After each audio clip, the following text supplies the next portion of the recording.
Hello there. Ladies and gentlemen, boys and girls, it's Marshall here. It's been a long time. I've gone through a lot of stuff. I've moved home, all sorts of things. So apologies for the break. I have been recommended this particular game by the majority of the PA Discord. If you're on the PA Discord, you'll already know. If you're not, well, why aren't you on the PA Discord? Get yourself over there. There's a link somewhere in the description, probably. If not, there'll be one in one of the comments. This is a game between two uber-level players, so top-level players. Manhattan Will Rise is Marshall Gryzzly, a French player. And in pink, I have Phyrric Victory. She's also a strong player. Since the ranked reset, she has got the first player to be anointed the star rank, or the uber rank, as it once was. Here we go. Right. On the north of Haze, a planet I haven't seen played in a long time, we have Phyrric Victory.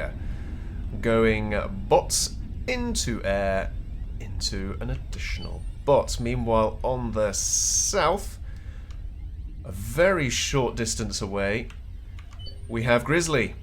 Bots air vehicles. A little bit of a disparity there, even though that's not the map we're playing on. Ha ha ha. Very heavy bots from Phyrric. Now, I understand that Phyrric likes to do comm rushes, so we'll have to keep our eyes peeled for that. I'm sure Gryzzly already is well aware of the comm rushing that Phyrric is renowned for. That's got her a lot of victories, especially against unsuspecting opponents. 3 bot fabs and a Firefly coming straight out of there. Gryzzly doing the same. Firefly plus 3 fabs by the look of things. Slightly slower off the mark was Gryzzly, but negligible amounts. Gryzzly going for a 4th fab instead of a Dox. Okay.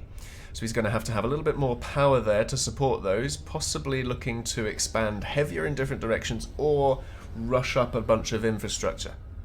We'll have to have a look. Phyrric coming out with some air now, just to see if Gryzzly comes out with anything like a bomber or tries any antics like Pelican Spark Drop. Just sitting them between the bases.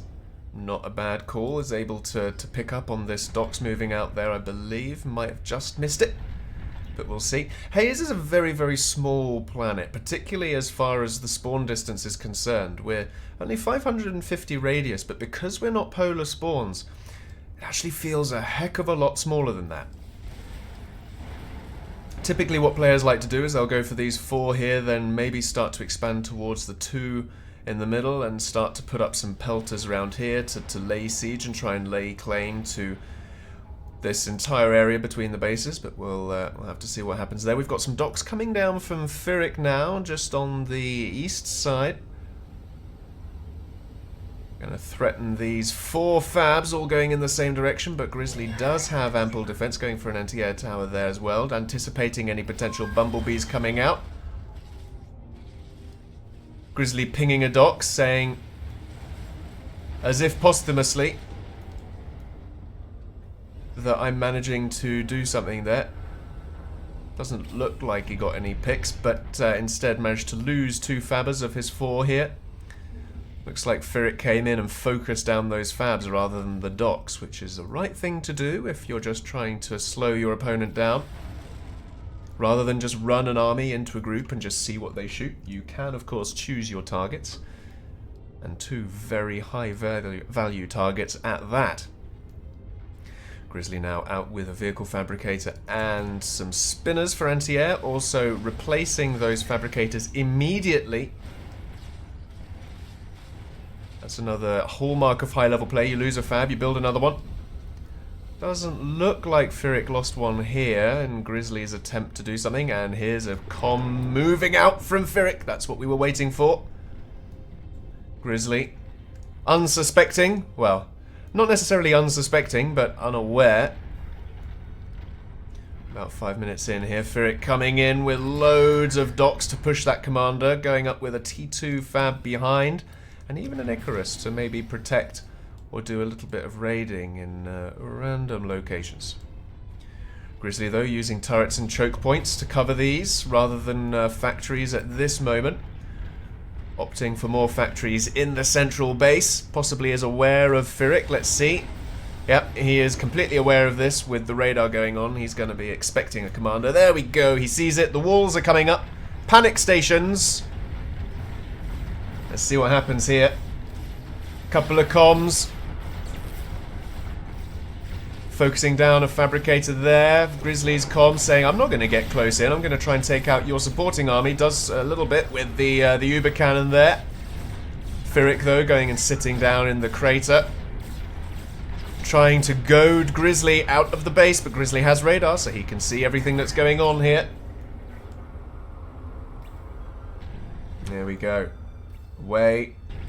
Repelled with the walls. The panic walls saved the day. And this is what I meant by those Icarus. If there's no anti-air, they can actually be a bit of a pain. Oh, that's big. The radar survives. That's very big. Don't know if it will now, though. There you go, Phyrric following it up. Knew that it didn't quite get finished off. I was going to say, if that radar survived, that provided Gryzzly with a lot of intel over this whole side of the map here, which would do him pretty good going forward. But let's see, we've got tanks here, we've got grenadiers. Phyrric's commander, slightly out of position, but is going to get supported now with grenadiers and docks. But good Uber cannon there from Phyrric, warning shot. Gryzzly says, oh no, I have to start running backwards. Don't worry, I am used to doing this. Phyrric now sensing victory with the daisy next to the eye. There we go. Again, running past in different ways. Battle lines being drawn. Sidling round the side with the docks. Sensing blood, but a good Uber cannon can whittle all of that away in an instant. Phyrric retreating with the commander. All the way back up to the base. Potentially. I see some boombots being created there. Oh! I didn't see that! Let's go back and have a look at that. I was so focused on the commander, almost like Phyrric potentially, that I completely missed this drop. Shame on me as a caster. Super good use here by Gryzzly of exploiting the fact that Phyrric is using all her attention down there. Look at that. 3 Infernos, not even Vanguards. Infernos exploiting the attention deficit to snipe out that base. Absolutely disgusting. Beautiful play. Why have we not got any flame? I wonder if that's a replay bug, perhaps. They are licking with invisible flame. But that's quite unfortunate for Phyrric. Very, very strong play there for Gryzzly. And that is what prompted the heavy retreat from Phyrric. And then we've got round 2 coming up here. I see some more. I see lots more. Oh no! Dropping in the middle of the army. Oh no! Drop them, drop them, drop them before they all get lost. There's one still in the air. All those pelicans gone. Most of the Inferno's gone. That was not the best. Still, Phyrric's base slightly in ruins. Gryzzly has managed to expand in multiple directions now. Phyrric starting to, but you can see the economy disparity there between the two players. Here we go. Coming in again. Phyrric's commander wandering around the outside, round the outside, round the outside. Again, Gryzzly trying to get a good Inferno drop here. But I don't know if they're actually getting value by doing that. Because the Pelican is also staying out of position. What's Phyrric's commander doing? Gonna run into a turret here in a second. Maybe just trying to make Gryzzly think that the commander is still in this area and so focus on it? But by actually putting her commander there, it's both in a risky situation, but also safe, because Gryzzly is not going to look for her commander over there. I mean, he can see that the commander is over there, and there we go. I think he realizes. Pulls his units back. T2 vehicles is almost up. T2 bots is almost up for Phyrric. Slammer's now starting to come out. We've got boom bots around. There we go, going to support the commander there. Going to try and goad out Gryzzlies, trying to get that snipe. Is Gryzzly going to try and go for the commander kill here, or is he going to try and whittle down the base? I wonder if he smells something fishy with the commander being all the way out there. It's a very unusual move, but that commander is going on a pilgrimage, for sure. Can watch that assault in the top there.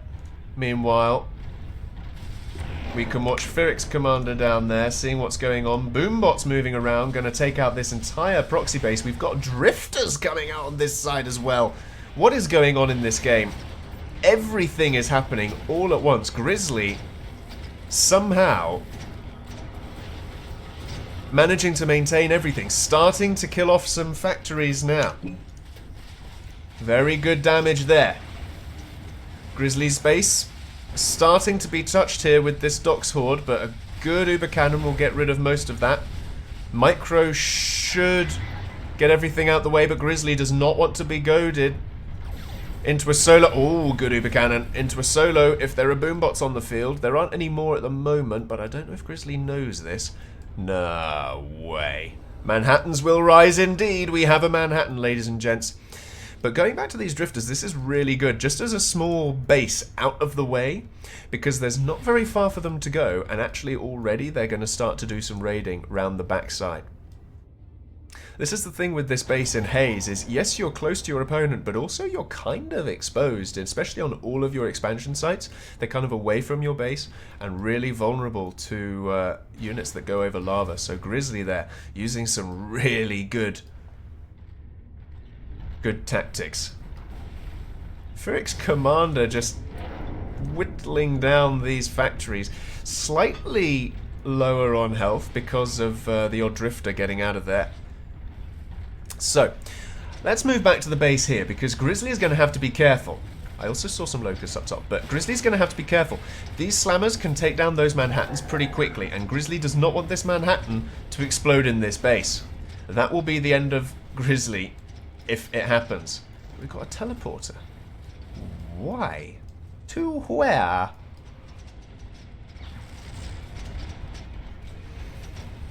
He's got to go for the all or nothing. I mean, technically, Phyrric's commander is stranded here, so he just has to get this Manhattan over to here, and Phyrric is stuck. That's brilliant. That is brilliant. He just has to keep his commander alive for a little bit.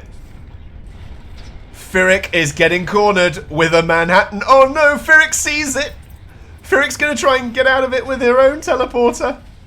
Unbelievable. Does she have an exit telly? I don't think so. Oh, it's going up at the same time. Oh, but the route is cut off.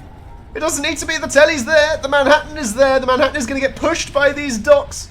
Gryzzly scouting. He must see the teleporter. And instead of pushing, he's just going to go with his comm. What's going on here? You don't want to go with your comm. The Manhattan will kill everything. You got to push it. You got to push them both. You got to push the Manhattan just far enough that it doesn't kill Gryzzly's comm, while we also is being hightailed in pursuit by the slammers. The teleporter's up. Oh no! Oh, you got to delete the comm. No way! Oh! Phyrric survives by a whisker. Gryzzly slightly misjudging. Oh no. Phyrric must be absolutely relieved by that. That was amazing. That was fantastic. That was an explosive, nail-biting end. Wow. Folks, if you enjoy my content, please do subscribe and comment. It really helps me out, considering I don't post very often. And if you would like to support me, that is the way to do it. Other than that, thank you very much for watching. I've been Marshall. I'll see you next time.